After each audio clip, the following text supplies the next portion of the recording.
Hey, what's going on? I am Matt O'Leary back with another video, and today's topic is going to be a preview of Sunday's game against the Buffalo Bills. But before we get started, I just want to mention that you can follow me on social media at Matt O'Leary NY on Facebook, Twitter, and Instagram. So now that we got that out of the way, let's jump right into today's video, which is going to be, like I said, a preview of Week 1. We finally made it.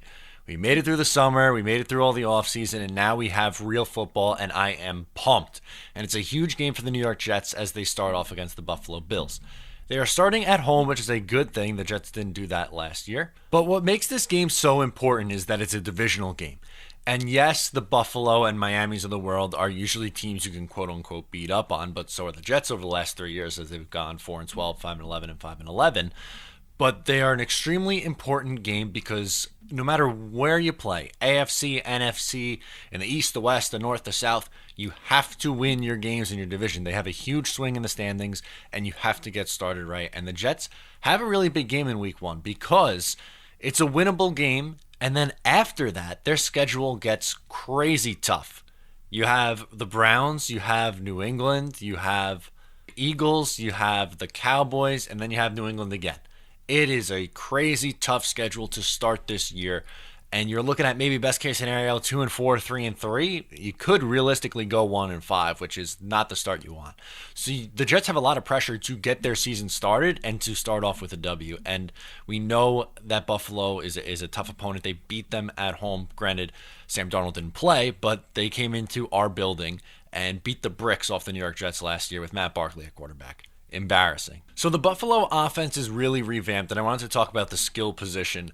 Obviously, Josh Allen's your quarterback heading into year 2, but they added some wide receiver depth, bringing in John Brown and Cole Beasley, two smaller guys, one more in the slot, the other a burner, who are going to potentially help out and hit home runs for Josh Allen because they are, due to their speed, the goal is to get them in space and let Josh Allen's big arm do the rest of the work. Also, an interesting tidbit, LaShawn McCoy cut, so we are going to see a new look backfield, which should be extremely talented. I mean, Frank Gore, the ageless wonder, should take the load of it. Then you have Singletary, and you also have Yeldon coming over from Jacksonville, who is like one of the epitomes of an RB2. Not to be a knock on Yeldon, but he's just a solid second running back. I don't see him as a starter, but he's a good second running back. So they have some depth there, and I know Josh Allen has the big arm and stuff like that, but I really think they're going to try and run the ball, and I don't think that's the best case scenario for the Buffalo Bills because if you look at this Jets defense, their strength is up the middle. You have the Williams brothers, they're not really brothers, but Leonard Williams and Quinnen Williams up the middle, Henry Anderson, Steve McClendon. On the second level, you have Mosley up the gut. You also have Jamal Adams at the secondary level playing at strong safety, so you are very strong up the middle. That is what the Jets are going to be really good at defending this year. They are not going to be good on the outside. So they will be bad matchups for Philly and New England and teams like that and the Browns. We'll get to that in weeks to come, obviously.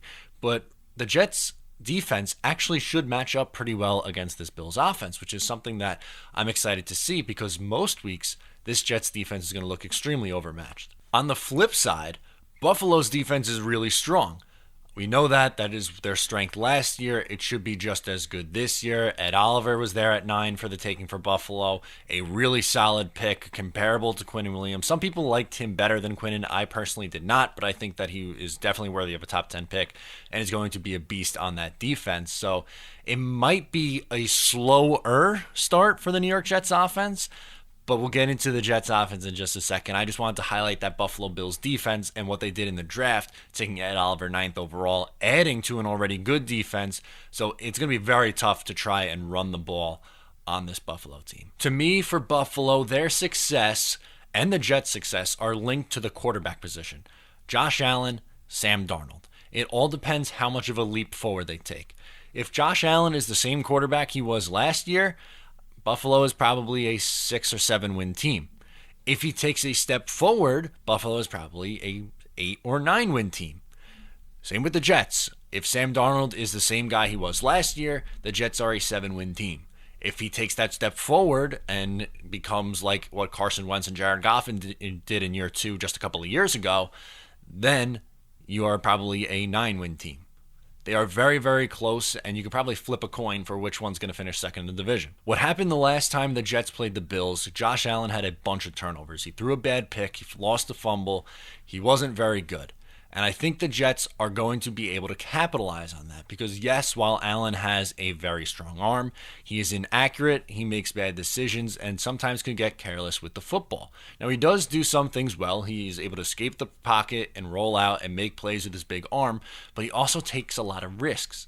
That's where Gregg Williams' defense comes in because this Jets defense, in order to be successful, they're going to have to create turnovers because they don't have a pure pass rusher and they don't have a good cornerback group. So in order to mask those inefficiencies, you have to send a blitz and you have to pray to God that they get there. And if they don't, the corners have to make a big play and try to jump a route, and you might get beat over the top. That's going to happen at some point this year. The Jets' defense is going to allow a ton of yards and a ton of points, but the offense should be able to put up a ton of yards and a ton of points. So, yes, they might be an 8-8 team, but it's not going to be a boring 8-8 team. Some positive news for the New York Jets. If you are looking at the last 10 years, the Jets are 7-3 in their season opener. 7-3. And I expect that strong start to continue here in 2019 against the Buffalo Bills. Yes, this should be a tough game, but on the flip side, we haven't saw the Jets offense at their full potential. In week 1, they looked really good, the starting offense against the New York Giants. Throughout the preseason, they looked good in the second week, and then week 3, they struggled a little bit against the Saints and then picked it up and finished rather nicely. But the Jets' offense should start very strong against this Buffalo Bills team. We haven't seen Le'Veon Bell at all yet in green and white, and we are very excited to see that on Sunday. But how many touches do we think that he's going to get? It's probably not going to be 50 like he said that he wants. It might be closer to 20 would probably be my guess to get him going. I would guess maybe 10 to 14 touches running the ball and then another 5 to 6 in the receiving game. The huge storyline that everyone's going to be talking about is Sam Darnold versus Josh Allen. I mentioned both those guys a little bit earlier, but they were taken in the same draft class. They are both heading into their second year.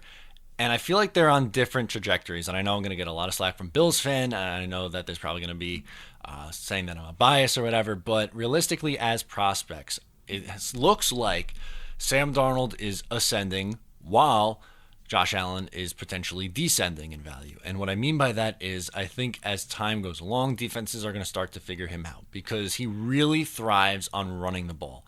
He is more of a big guy who likes to run around and make big throws with his arm.